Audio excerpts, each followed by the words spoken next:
Do a barrel roll.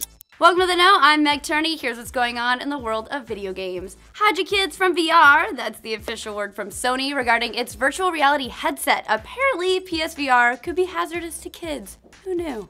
This warning was quietly slipped into PlayStation 4's 3.5 firmware update, which is currently in beta testing. Redditors in the beta snapped a screenshot of Sony's notice, stating that the headset is not for use by anyone under the age of 12. According to Games Radar, this has to do with the distance between the center of a person's pupils, or interpupillary distance. Kids having a small interpupillary distance will probably get all kinds of fucked up from using a VR headset for too long. Vomiting, being dizzy, headaches, that kind of thing. Then again, they said the same thing about the 3DS when it first came out, and nobody cared then either. So we'll just add PSVR to the list of things that are silently killing us all.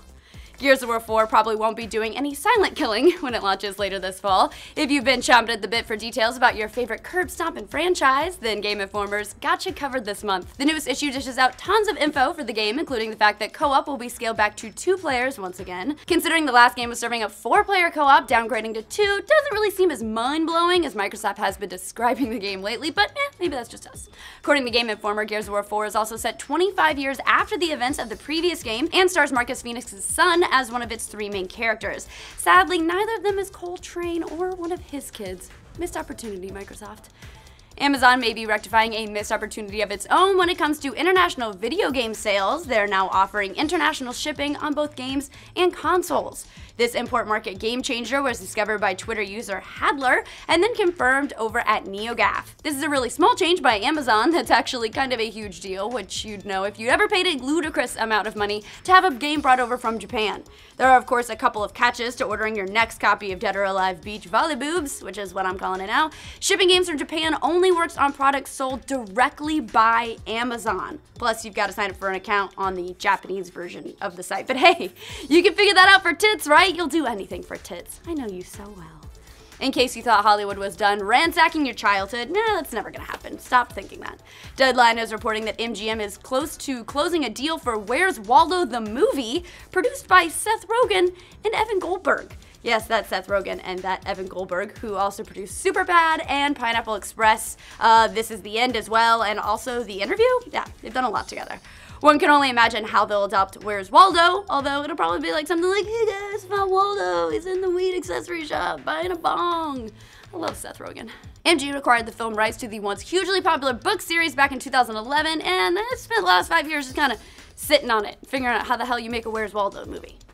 Waldo wasn't anywhere as near of a hit as the Game of Thrones Season 6 trailer was yesterday. Oh man, because Waldo didn't have boobies and this one did. According to HBO, the trailer for its latest season of its hit fantasy series was viewed more than 30 million times in its first 24 hours of posting. That's an all-time high for Game of Thrones trailers premieres, which is a thing we measure now, clearing the 27 million views received by last season's trailer. We won't get into too many spoilers here, and please don't get into spoilers in the comments, you jerks. The trailer does reveal a particularly important flashback from the books. You know, the whole Tower of Joy business, which may or may not confirm the R+L=J theories. I didn't read the books, so I don't understand that, Eddie. When you combine the fact that fans will be tuning in to find out the fate of a very important character, which you're all going to be talking about in the comments, plus the fact that book fans really have no idea what's coming next either, you can only imagine what kind of records this actual season is going to break.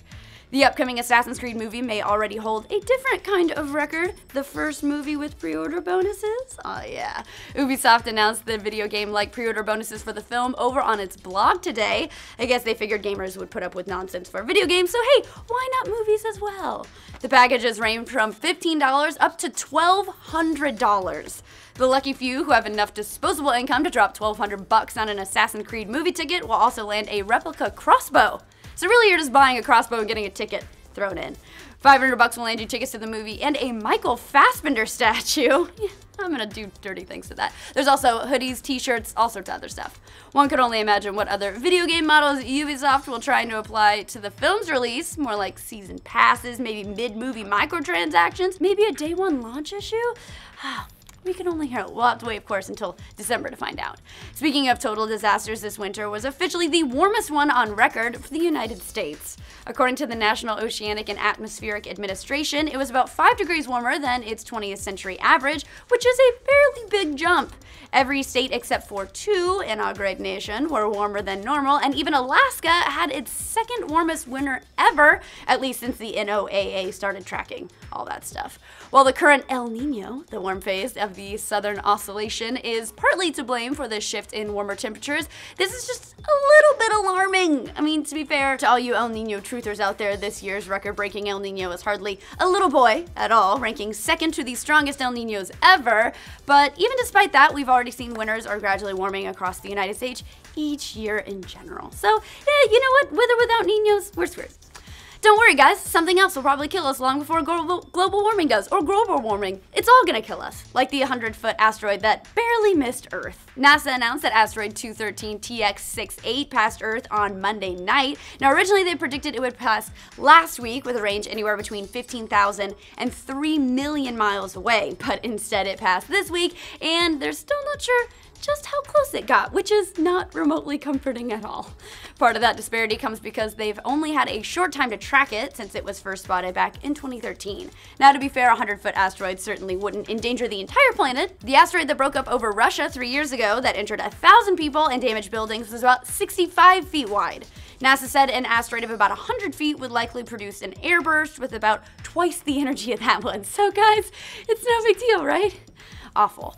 Considering we can barely track a fiery death rock hurling towards our fragile little planet, it should be no surprise that some of our most expensive fighter jets are running into some strange glitches. The F-35, the most software-driven fighter developed, gave pilots a scare recently when it had a radar glitch that required them to turn it off and on.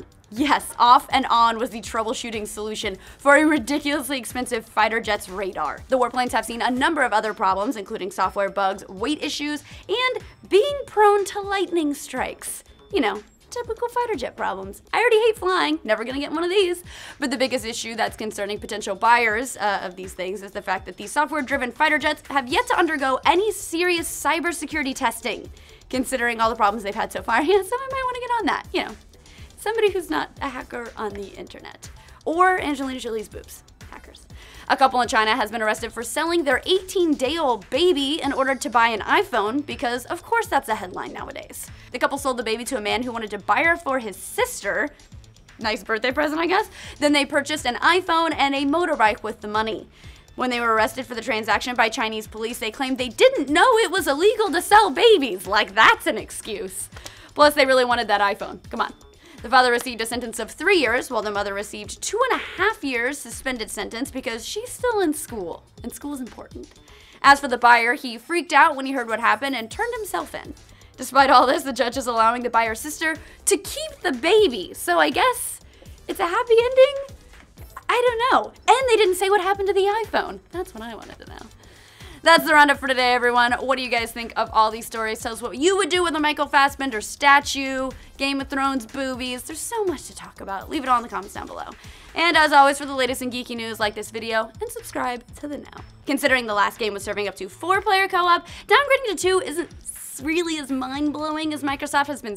No, let's go back to considering. Considering the last game was serving 4-player co-op, downgrading to 2 really isn't just fuck. When you combine the fact that the fans will be returning in, oh, I do get what he was saying there. Funny Eddie. The upcoming Assassin's Creed movie may be, all the El Nino truthers out there, this year's, the asteroid broke up over what the hell is that? It broke up over Russia. We're just gonna skip that city name for time. The F-35, the most software-driven fighter developed, gave off and on was the troubleshooting. The warplanes have seen another of a. The F-35, the most software-driven fighter developed, gave pilots a fright recently when it had a radar glare. God damn it, this is tongue twister.